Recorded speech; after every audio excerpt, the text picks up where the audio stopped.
surgió el amor de ustedes por la Virgen del Rosario? Comment est-ce que l'amour pour la Vierge Marie est commencé?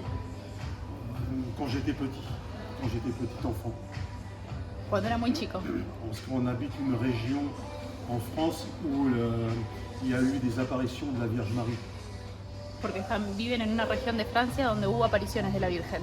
Et on a eu un grand saint qui s'appelle Saint Louis Grignon de Montfort, qui a contribué à ce que Karol Wojtyla devienne prêtre et plus tard pape.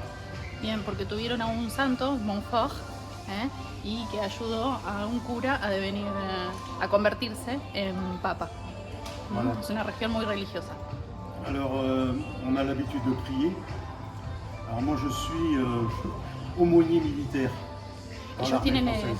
tienen el hábito y la costumbre de rezar y él es algo que no existe acá en Argentina, es como un cura laico dentro de la milicia. Pour la première fois en 2020, juste avant le Covid. Vinieron por primera vez en el 2020, antes de la pandemia. Alors on est venu parce qu'on a reçu un appel à Fatima, au Portugal, de venir ici. On ne connaissait pas du tout San Nicolas. San Nicolas de Los Orios, c'est inconnu en France et en Europe. Personne ne connaît. On n'a jamais entendu parler. Et si on n'avait pas été à Fatima, si on n'avait pas reçu cet appel, après c'est difficile de l'expliquer. C'est quelque chose qui vient de l'intérieur de nous et il fallait qu'on soit là. Donc on a fait des recherches sur internet et au fur et à mesure on est tombé sur une prof de français qui s'appelle Sylvina, je ne sais plus comment son prénom, son nom de famille, Ferrari, qui a fait qu'on est venu ici. Et à partir de là, on a découvert la richesse de la région de San Nicolas, le sanctuaire. Et à partir de là, on a pris la décision de faire connaître la ville de San Nicolas de Los Orios à travers le monde entier. Ellos estaban en Fátima, en Portugal, cuando sintieron un llamado de venir a San Nicolás. No conocían lo que es San Nicolás, en Europa no se sabe qué es San Nicolás. Entonces ellos tuvieron ese llamado y a partir de eso empezaron a hacer búsquedas de qué era San Nicolás, qué es lo que había en San Nicolás. Y descubrieron que hay una virgen. A partir de eso empezaron a buscar y encontraron una profe de francés, Sylvina Ferrari, y ella fue la que les hizo el contacto para poder venir. Y después de eso vieron y decidieron que lo que quieren hacer es dar a conocer al mundo la Virgen de San Nicolás. ¿Y por qué eligieron casarse acá, en el santuario? Pourquoi est-ce que vous avez décidé de se marier au sanctuaire? No tenga, j'ai pas de famille, j'ai plus mes parents, Marc non plus. J'ai de la famille en Argentine et ils ne pouvaient pas venir en France, donc c'était à nous de venir. Et puis c'est le sanctuaire, c'est la Vierge Marie. Bien, ella no tiene familia cercana, él tampoco. Sí tienen parientes, pero nadie cercano.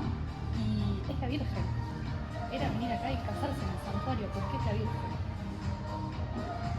Y ahora vinieron otra vez. ¿Y qué esperan de estos 40 años de la Virgen? Qu'est-ce que vous attendez pour les 40 ans de la Vierge? Beaucoup de grâce pour le peuple argentin, parce qu'on connaît le problème du peuple argentin au niveau économique. On sait ce que le peuple est en train de... Et en même temps prier pour le monde occidental qui est en train de perdre son âme. Dos cosas. En primer lugar, gracia para el pueblo, esperanza, fe, rezar para el pueblo argentino y también rezar para Europa y el resto del mundo que está perdiéndola. Y ustedes cuando llegaron el año pasado habían traído un manto sagrado. L'année dernière, quand vous êtes arrivé ici, vous êtes venu avec un cadeau pour le sanctuaire, Oui. pour le peuple aussi de la ville. Voilà, pour le sanctuaire et pour Saint Nicolas, parce qu'on en a fait cadeau aussi bien au sanctuaire qu'à l'évêque, une copie du Saint-Suaire.